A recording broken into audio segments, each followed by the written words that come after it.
Good morning छात्रों।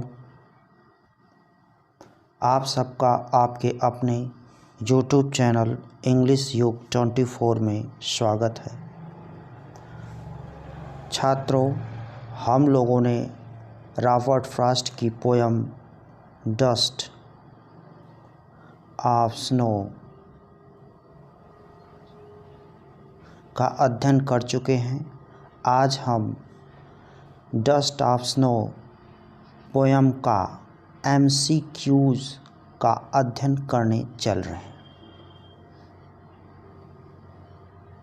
छात्रों, dust of snow poem का पैराग्राफ पहले ही हल कराया जा चुका है, जिसे अगर आप लोग देखे ना हो तो प्लेलिस्ट में जाकर सर्च करके देख लें। आपके जानकारी के लिए, आपके नॉलेज को बढ़ाने में काफ़ी सहयोग करेगा।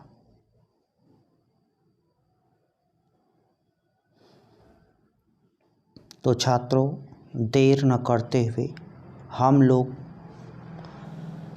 लैंग्वेज स्टडी में MCQs का अध्ययन करने चल रहे हैं, जिसमें से पहला प्रश्न इस प्रकार है। प्रश्न नंबर 1। छात्रों, आपके मोबाइल स्क्रीन पर प्रश्न नंबर 1 यह है। लिखा गया है, who shook down the hemlock tree. Who shook down the hemlock tree. इसका अर्थ हुआ छात्रों कि हेमलॉक ट्री जो धतूरे का वृक्ष था, उसे किसने हिलाया। उसको किसने हिलाया?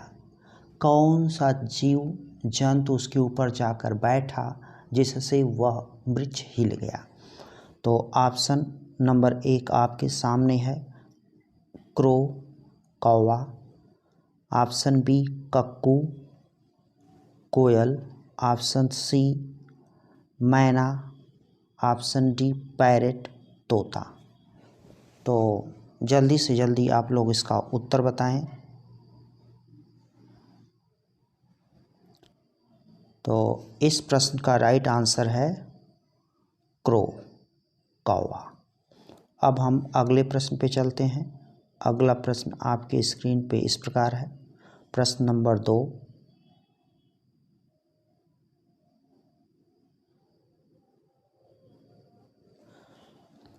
What fell on poet? What fell on poet? कवि के ऊपर क्या गिरा? कवि के ऊपर क्या गिरा? Option A dust of tree, वृक्ष की धूल गिरी। Option B dust of snow, snow बर्फ के कण गिरे। Option C dust of rain, वर्षा के कण या वर्षा की बूंद छोटी छोटी मात्रा में, या धूल तो हो नहीं सकता, कण ही होगा। अब लास्ट में ऑप्शन डी है डस्ट ऑफ क्रो, कौवे के कण या धूल। तो बताइए दूसरे प्रश्न का उत्तर क्या होगा? मैं देख रहा हूँ बहुत से लोगों का उत्तर सही आ रहा है। तो इसका राइट आंसर है डस्ट ऑफ स्नो। कवि के ऊपर एक वृक्ष था। ये वृक्ष मान लीजिए यहीं पे कवि है और एक कौवा उड़ते हुए आता है, इसी पर बैठता है, तो क्या गिरता है उसके ऊपर? Dust of snow. अगला प्रश्न, प्रश्न नंबर 3 आपके मोबाइल स्क्रीन पे इस प्रकार है। प्रश्न पूछा जा रहा है, in what mood was the poet earlier. Earlier मतलब होता है पहले। छात्रों, अर्लियर मतलब होता है पहले। अब मूड माने समझ लो मनोदशा। पूछा जा रहा है कि कवि की मनोदशा या मनः स्थिति पूर्व में कैसे थी, पहले कैसे थी। तो अब हम जानते हैं ऑप्शन के थ्रू। प्रश्न 3 का प्रथम ऑप्शन प्लीजेंट, खुश था, बहुत आनंद में था। हैप्पी, प्रसन्न था। ऑप्शन सी सैड, दुखी था। ऑप्शन डी गुड, अच्छा था। तो बताइए इस प्रश्न का राइट आंसर क्या है।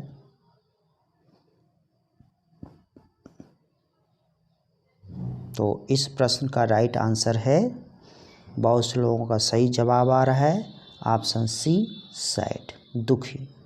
अब प्रश्न नंबर 4 पे चलते हैं, जो आपके मोबाइल स्क्रीन पे इस प्रकार है। पूछा जा रहा है कि what was the effect of fall of the dust of snow on the poet. कह रहा है कि डस्ट ऑफ स्नो, बर्फ का कण कवि के ऊपर गिरा तो इसका क्या प्रभाव पड़ा। कवि पर इसका क्या प्रभाव पड़ा। प्रश्न पूछा जा रहा है कि बर्फ का कण कवि के ऊपर जब गिरा तो उसके ऊपर गिरने के बाद कवि पर क्या प्रभाव पड़ा। प्रश्न आप समझ गए होंगे। अब ऑप्शन समझिए। ऑप्शन ए कह रहा है चेंज हिज मूड, उसका मूड परिवर्तित हो गया, मनोदशा परिवर्तित हो गई। Option B change his luck, उसके भाग्य में परिवर्तन हो गया। सी चेंज हिज जॉब, उस जो नौकरी करता था उसमें परिवर्तन हो गया। Option D changed his colour, उसका रूप रंग जो कलर का था, मान लो गोरा था तो काला हो गया, या काला था तो गोरा हो गया, या पीला हो गया। तो क्या परिवर्तन हुआ पूछा जा रहा है। तो बताइए आप लोग इस प्रश्न का राइट आंसर क्या होगा, प्रश्न नंबर 4 का। हाँ, इस प्रश्न का राइट आंसर आप लोगों ने सही जवाब दिया। प्रश्न नंबर 4 का ऑप्शन ए सही है। चेंज्ड हिज मूड, उसकी मनोदशा में परिवर्तन हो गया। अब प्रश्न नंबर 5 पे चलते हैं, जो आपके स्क्रीन पे इस प्रकार है।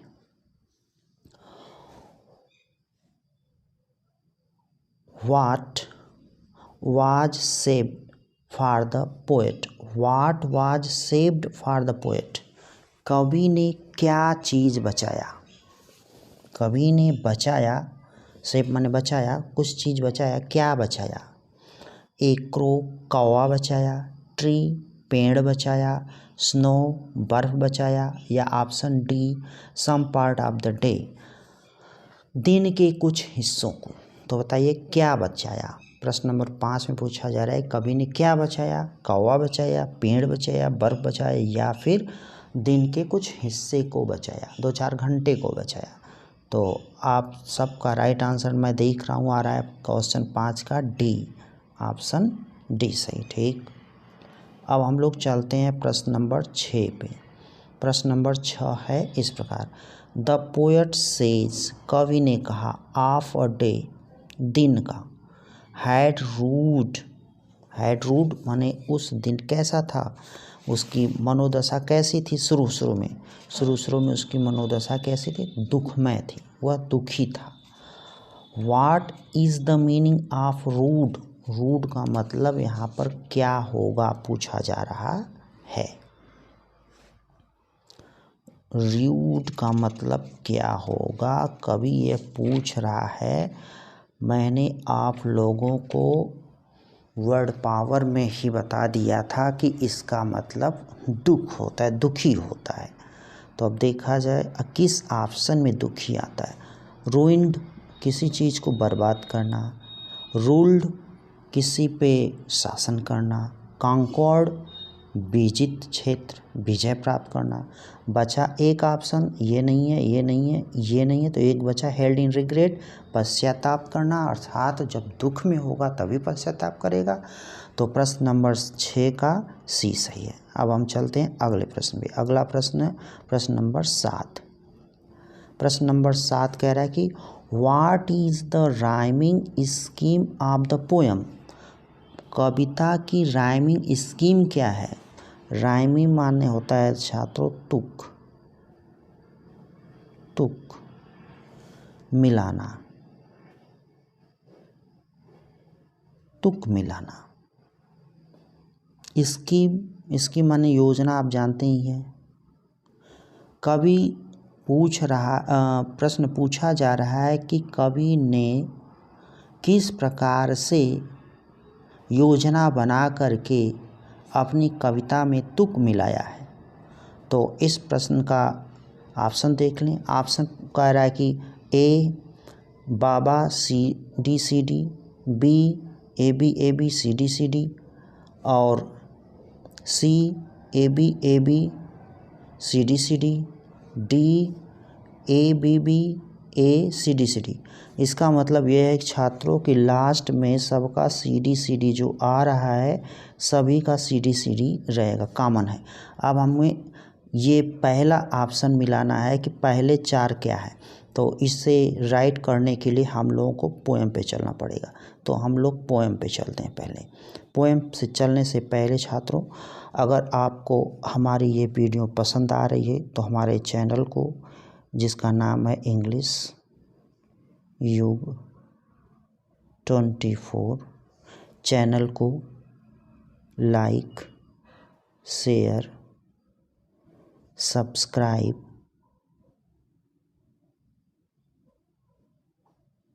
करें, साथ ही साथ हो सके तो कमेंट भी करें। धन्यवाद छात्रों। अब हम लोग आगे चलते हैं तुक मिलाने के लिए। पोएम पे चलते हैं। पोएम पे तब हम समझ में आएंगे हमको कि तुक कैसे मिलाया जाता है। लिखा गया था राइम स्कीम।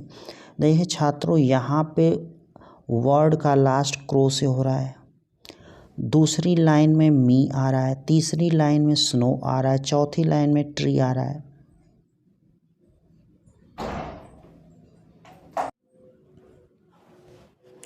तो छात्रों, नीचे की जो पोएम है इसमें आप देख रहे हैं हॉट टी से अंत हो रहा है, मूड डी से अंत हो रहा है, पार्ट टी से हो रहा है, र्यूड डी से हो रहा है।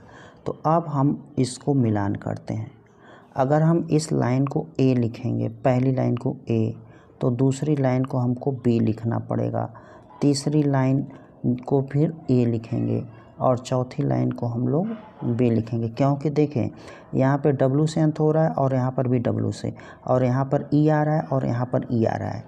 इसलिए इसका क्या बनेगा, इसका बनेगा हमारा पहले का ए, दूसरे में बी, तीसरे में ए, फिर यहाँ पर बी, माने अब्बा, ए बी ए बी। अब अगली लाइन तो वैसे मिल रही थी लेकिन फिर भी समझने के लिए, अब ये देखिए इन दोनों से भिन्न है तो ये हो जाएगा, जो भिन्न है तो इसको हम पहली लाइन को सी लिख लिए, दूसरी भी भिन्न है इन दोनों से और तीसरी से भी, तो इसको हम लोग डी लिख लिए।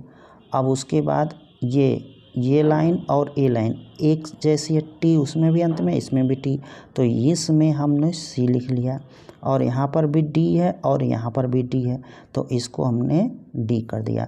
तो ये हो गई लास्ट लाइन सी डी। तो अब हम लोग देखें ए बी सी डी किस में आ रहा है, प्रश्न नंबर 7 में। तो प्रश्न नंबर 7 का ए बी सी डी, तो ऑप्शन 2 में आ रहे हैं, 3 में आ रहा है, A B C D A B, हाँ ए बी ठीक, C D A B C D, ये तो गलत हो गया और ये गलत हो गया। अब बचा ये दोनों, तो इसमें बी को हम लोग प्राथमिकता दें क्योंकि ये सबसे पहले है। हालांकि यहाँ पे ऑप्शन जो है कि इन्होंने गलत डाल दिया है, थोड़ा भिन्न, हाँ गलत सही, यहाँ पे देखिए यहाँ पे 2 बार दोहराया गया है डी, इसलिए हमारा ऑप्शन यही सही है, 7 का बी। समझ गए होंगे अब आप लोग। अब 8वें प्रश्न पे चलते हैं। 8वां प्रश्न पूछा जा रहा है कि name the poetic device used in the line and saved some part. पूछा जा रहा है कि वह कौन सी पोएटिक डिवाइस है जिसका प्रयोग and saved some part line में किया गया है, मतलब कौन सा अलंकार का प्रयोग किया गया है। सिमली, उपमा अलंकार, ऑक्सीमोरन विरोधाभास अलंकार, मेटाफर रूपक अलंकार और एलिट्रेशन अनुप्रास कर लेते हैं इसको।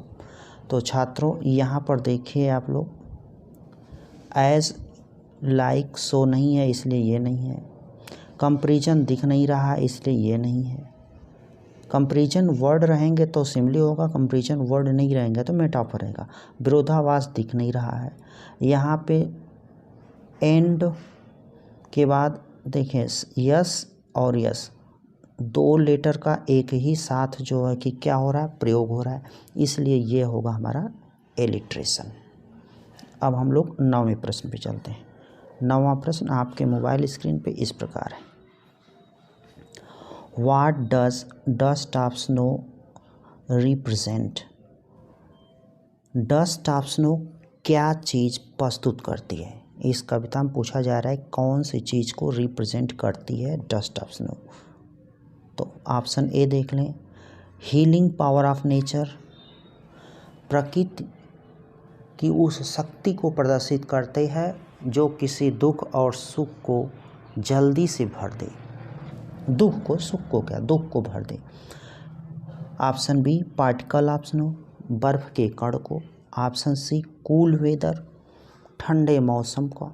Option D none of above, इसमें से कोई नहीं। तो सीधी सी बात यह है कि आप जान रहे हैं कि कवि का सुबह से लेकर के लगभग 3-4 बजे तक, 5 बजे तक उसका मूड एकदम ख़राब था। जब उसके ऊपर बर्फ़ गिरती है तो उसके मूड में परिवर्तन हो जाता है, अर्थात प्रकृति ने क्या किया, हीलिंग नेचर को प्रस्तुत कर दिया, मतलब हमारे दुख को सुख में परिवर्तन कर दिया।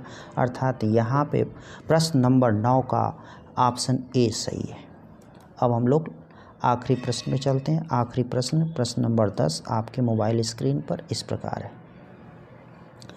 The crow and the hemlock tree symbolize the crow and hemlock tree symbolize, कौवा और धतूरा किसके प्रतीक हैं? सारो दुख के, हैप्पीनेस सुख के, सेलिब्रेशन किसी त्यौहार मनाने के, डेथ मृत्यु के। तो क्रो और हेमलॉक किस चीज़ के प्रतीक हैं? आप लोग अब बताइए इस प्रश्न का राइट आंसर क्या होगा? तो इस प्रश्न का राइट आंसर है सॉरो, दुख के प्रतीक है। अब छात्रों ये पोएम आपको हमने पूरी पढ़ा दी है और समझा भी दी है, और उम्मीद करता हूँ कि आप लोगों को अच्छे प्रकार से समझ में आ गया होगा। अगर नहीं समझ में आया तो हमारे YouTube चैनल इंग्लिश युग 24 पे जाएं, सब्सक्राइब करें और हमें मोटिवेट करें, ताकि हम आप लोगों के लिए और अच्छी से अच्छी वीडियो डालें। ग्रामर की भी वीडियो हमारी पड़ी हुई है, जिसे आप पढ़ लें, समझें, कमेंट करें।